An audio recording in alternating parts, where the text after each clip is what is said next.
히브리인들에게 보낸 서간 9장. 옛 계약의 제사. 첫째 계약에도 예배 법규가 있었고 지상 성소가 있었습니다. 사실 첫째 성막이 세워져 그 안에 등잔대와 상과 제사빵이 놓여 있었는데 그곳을 성소라고 합니다. 둘째 휘장 뒤에는 지성소라고 하는 성막이 있었습니다. 거기에는 금으로 된 분향 제단과 온통 금으로 입힌 계약 궤가 있었고 그 속에는 만나가 든 금 항아리와 싹이 돋은 아론의 지팡이와 계약의 판들이 들어 있었습니다. 그리고 궤 위에는 영광의 크룹들이 속죄판을 덮고 있었습니다. 지금은 이런 것들을 자세히 말할 때가 아닙니다. 이러한 것들을 갖춘 뒤 사제들은 언제나 첫째 성막으로 들어가 예배를 집전합니다. 둘째 성막에는 대사제만 1년에 단 한 번 들어가는데 그때에는 반드시 자기와 백성이 모르고 지은 죄 때문에 바치는 피를 가지고 들어갑니다. 이로써 첫째 성막이 서 있는 동안에는 아직 성소로 들어가는 길이 드러나지 않았음을 성령께서 보여주시는 것입니다. 이는 현 시대를 가리키는 상징입니다. 예물과 제물을 바치기는 하지만 그것들이 예배하는 이의 양심을 완전하게 해주지는 못합니다. 먹는 것과 마시는 것과 몸을 씻는 여러 가지 예식과 관련될 뿐입니다. 이 모든 것은 새 질서의 시대가 시작될 때까지만 부과된 외적인 법규일 따름입니다. 새 계약의 제사. 그러나 그리스도께서는 이미 이루어진 좋은 것들을 주관하시는 대사제로 오셨습니다. 그분께서는 사람 손으로 만들지 않은 곧 이 피조물에 속하지 않는 더 훌륭하고 더 완전한 성막으로 들어가셨습니다. 염소와 송아지의 피가 아니라 당신의 피를 가지고 단 한 번 성소로 들어가시어 영원한 해방을 얻으셨습니다.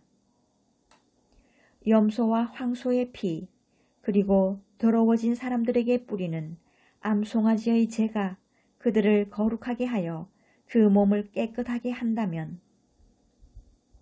하물며 영원한 영을 통하여 흠없는 당신 자신을 하느님께 바치신 그리스도의 피는 우리의 양심을 죽음의 행실에서 얼마나 더 깨끗하게 하여 살아계신 하느님을 섬기게 할 수 있겠습니까?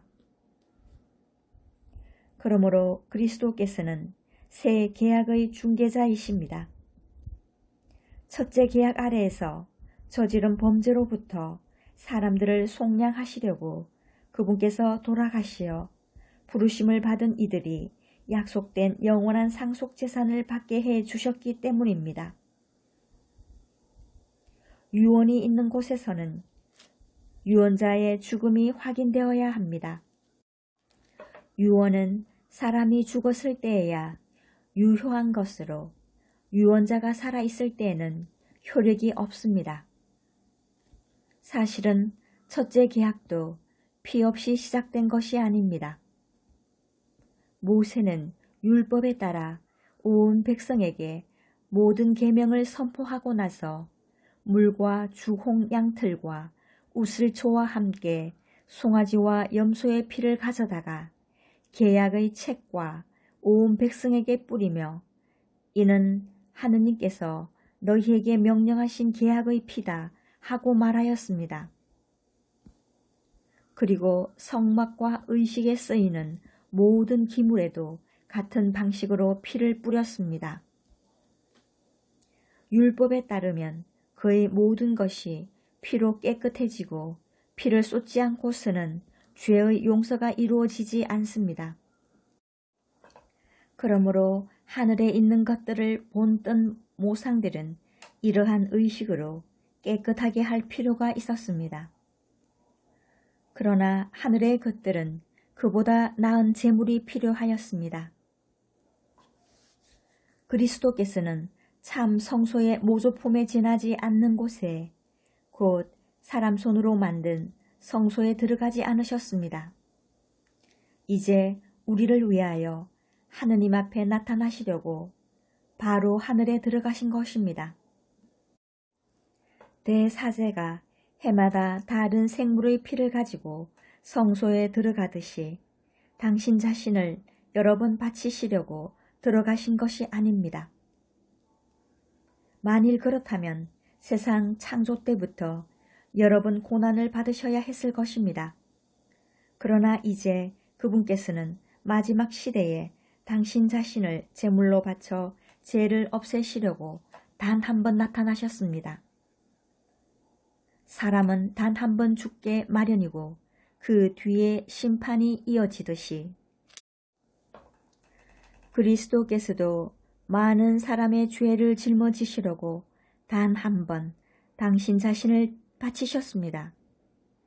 그리고 당신을 고대하는 이들을 구원하시려고 죄와는 상관없이 두 번째로 나타나실 것입니다.